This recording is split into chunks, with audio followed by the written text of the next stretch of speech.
Hello friends, मेरे channel में आपका स्वागत है। आज मैं सी-टेट के सीडीपी के कुछ प्रश्नों का उत्तर लेकर आई हूँ। ये परीक्षा के लिए महत्वपूर्ण साबित हो सकते हैं। अगर आपको ये पसंद आए तो कृपया इसे लाइक, शेयर और सब्सक्राइब अवश्य करेंगे। पहला प्रश्न है, मोटिवेशन से सीखने की प्रेरणा को बनाए रखा जा सकता है। पहला, बच्चे को दंड देकर। दूसरा, प्रावीण्य या निपुणता उन्मुख लक्ष्यों पर ध्यान देकर। निपुणता उन्मुख का अर्थ हुआ मास्टरी ओरिएंटेड लक्ष्यों पर ध्यान देकर। तीसरा, बच्चों को बहुत आसान कार्य देकर। चौथा है रटकर याद करने पर। उत्तर है निपुणता उन्मुख लक्ष्यों पर ध्यान देकर। जब सीखने का लक्ष्य समझ, कौशल और सुधार होता है तब बच्चा लगातार सीखने के लिए प्रेरित रहता है। दंड, रटने की आदत या बहुत आसान कार्य स्थायी प्रेरणा नहीं देते।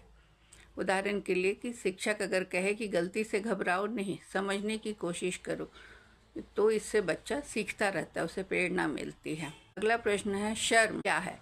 पहला, संज्ञान से कोई संबंध नहीं रखती। दूसरा, संज्ञान पर नकारात्मक प्रभाव डाल सकती है। तीसरा, बच्चों को सीखने के लिए प्रेरित करने का बहुत प्रभावी साधन है। चौथा, शिक्षण अधिगम प्रक्रिया में बार बार उत्पन्न की जाती है।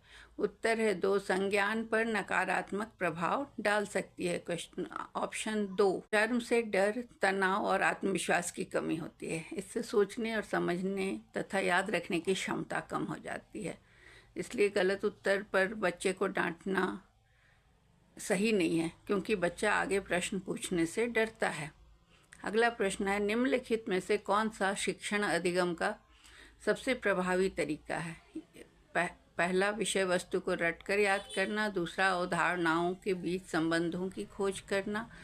तीसरा, बिना विश्लेषण के केवल अवलोकन करना। चौथा है नकल और दोहराव। उत्तर है 2, अवधारणाओं के बीच संबंधों की खोज करना।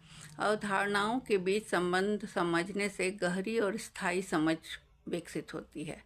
रटना या नकल आधारित सीख अस्थायी होती है, लोग तुरंत भूल जाते हैं। उदाहरण के लिए, भूगोल में जलवायु और फसलों के संबंध को समझाना केवल नाम याद करने से बेहतर है। अगला प्रश्न है, किसी दिए गए कार्य में छात्रों द्वारा की गई विभिन्न त्रुटियों का विश्लेषण शिक्षक को इसलिए करना चाहिए क्योंकि पहला, वह उसी के अनुसार दंड की मात्रा तय कर सके। दूसरा, त्रुटियों की समझ शिक्षण अधिगम प्रक्रिया में अर्थपूर्ण होती है। तीसरा, वह अधिक त्रुटियां करने वाले छात्रों को दूसरे से अलग कर सके। चौथा, अधिगम केवल त्रुटियों के